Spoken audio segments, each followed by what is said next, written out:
धरती पर एक ऐसा स्थान जहां कलयुग की अभी तक नहीं हुई है एंट्री, नैमिषारण्य धाम। उत्तर प्रदेश के सीतापुर जिले में स्थित नैमिषारण्य धाम एक पवित्र और दिव्य तीर्थ स्थल है। इसे हिंदू धर्म के सबसे पवित्र स्थलों में से एक माना जाता है। ऐसा कहा जाता है कि जब तक नैमिषारण्य की यात्रा नहीं की जाती, तब तक 4 धाम की यात्रा भी अधूरी मानी जाती है। ये वही पुण्य भूमि है जहां 88,000 ऋषियों ने तपस्या की थी। यहीं पर महापुराणों की रचना हुई और सत्यनारायण भगवान की कथा सबसे पहले यही सुनाई गई थी।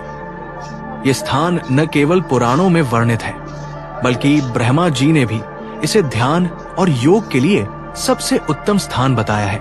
पौराणिक मान्यताओं के अनुसार यहीं पर ऋषि दधीची ने लोक कल्याण के लिए अपनी अस्थियां देवराज इंद्र को दान दी थी, जिससे वज्र बनाया गया था। इसके अतिरिक्त रामायण में भी इसका उल्लेख मिलता है।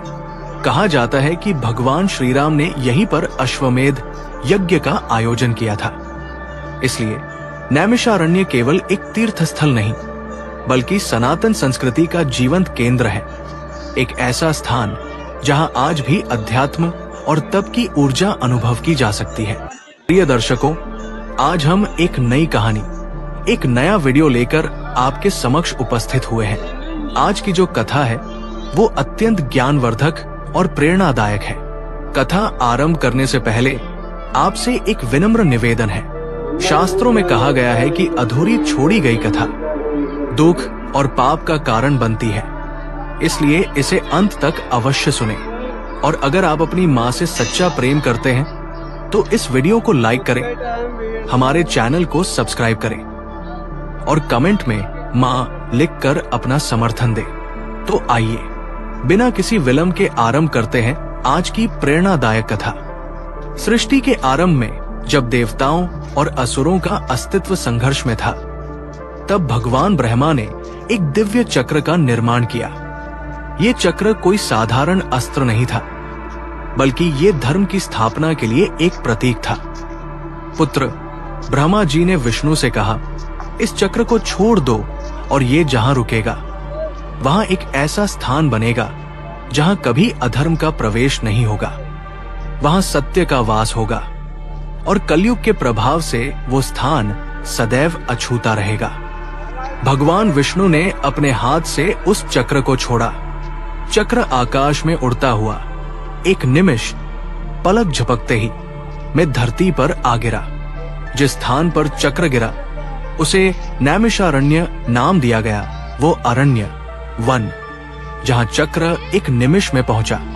चक्र के गिरते ही धरती में एक गहरा छेद बन गया, जिससे अमृत जैसा जल प्रकट हुआ। ये स्थान चक्रतीर्थ कहलाया। ब्रह्मा जी ने आशीर्वाद दिया कि जो भी इस तीर्थ में स्नान करेगा उसके सभी पाप धुल जाएंगे। विष्णु मुस्कुराए, प्रभु आपका आशीर्वाद सार्थक होगा। ये स्थान सृष्टि के अंत तक पवित्र रहेगा। शिवजी भी वहां प्रकट हुए और बोले, मैं इस स्थान पर सदैव अपना निवास रखूंगा। हर युग में यहाँ सत्य की स्थापना होगी। तीनों देवों ने मिलकर नैमिषारण्य को आशीर्वाद दिया और वहां से अंतर्ध्यान हो गए। उनके जाने के बाद वहां दिव्य प्रकाश फैल गया, जिससे पूरा वन जगमगा उठा। सैकड़ों वर्ष बीत गए। नैमिषारण्य अपनी पवित्रता और शांति के लिए प्रसिद्ध हो गया था। ये स्थान जैसे समय के प्रवाह से अलग था। यहाँ की हवा में सुगंध थी, पेड़ों में दिव्यता थी और हर पत्थर में कोई न कोई कहानी छिपी थी। इसी नैमिषारण्य में महर्षि दधीची अपनी कुटिया में रहते थे। उनकी तपस्या से पूरा वन आलोकित रहता था। उनके आश्रम में पशु पक्षी, सिंह, हिरण सब साथ साथ शांति से रहते थे। एक दिन देवराज इंद्र अपने रथ पर सवार होकर दधीची के आश्रम पहुंचे। उनका मुख मलिन था, आंखों में चिंता के भाव थे। महर्षि, मैं बड़ी विपत्ति में हूं, इंद्र ने कहा।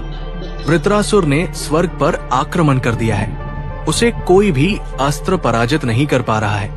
ब्रह्मा जी ने बताया है कि केवल आपकी अस्थियों से बना वज्र ही उसे मार सकता है। मैं जानता हूं कि मेरी ये मांग अनुचित है, लेकिन दधीची ने शांति से मुस्कुराते हुए इंद्र की बात काट दी।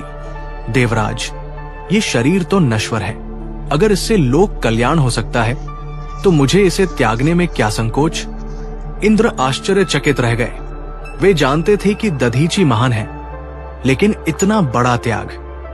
दधीची ने अपनी आंखें बंद की और गहरी समाधि में चले गए। उनके प्राण शरीर छोड़कर ब्रह्मांड में विलीन हो गए। इंद्र ने उनकी अस्थियां एकत्र की और विश्वकर्मा से वज्र बनवाया। उस वज्र से वृत्रासुर का वध संभव हुआ। देवताओं ने फिर से स्वर्ग पर अधिकार किया, लेकिन दधीची के त्याग को कभी नहीं भुलाया जा सका। नैमिषारण्य में, उस स्थान पर जहां दधीची ने अपने प्राण त्यागे थे, एक मंदिर बनाया गया। आज भी वो मंदिर दधीची के बलिदान की याद दिलाता है। इंद्र ने नैमिषारण्य आकर प्रण लिया, इस पवित्र भूमि की रक्षा देवलोक सदैव करेगा। ये स्थान हमेशा सत्य और धर्म का प्रतीक बना रहेगा।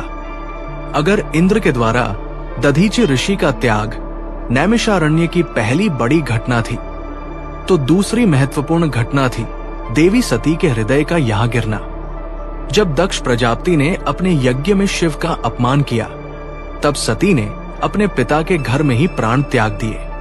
क्रोधित शिव ने सती के शव को अपने कंधे पर लेकर तांडव नृत्य करना शुरू कर दिया। उनके इस रौद्र रूप से सारा ब्रह्मांड कांप उठा। तब विष्णु ने अपने सुदर्शन चक्र से सती के शरीर के 51 टुकड़े कर दिए, जो पृथ्वी के विभिन्न हिस्सों पर गिरे। इन्हीं स्थानों को शक्तिपीठ के नाम से जाना जाता है। सती का हृदय नैमिषारण्य में गिरा।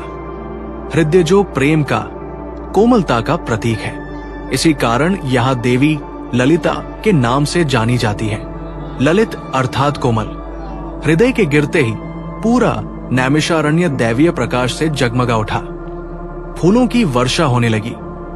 गंधर्वों ने स्वर्ग से अप्सराओं के साथ नृत्य किया। वहां उपस्थित ऋषि मुनि समझ गए कि ये कोई साधारण घटना नहीं है। उन्होंने तुरंत उस स्थान पर एक मंदिर का निर्माण प्रारंभ कर दिया, जो आज भी ललिता देवी मंदिर के नाम से जाना जाता है।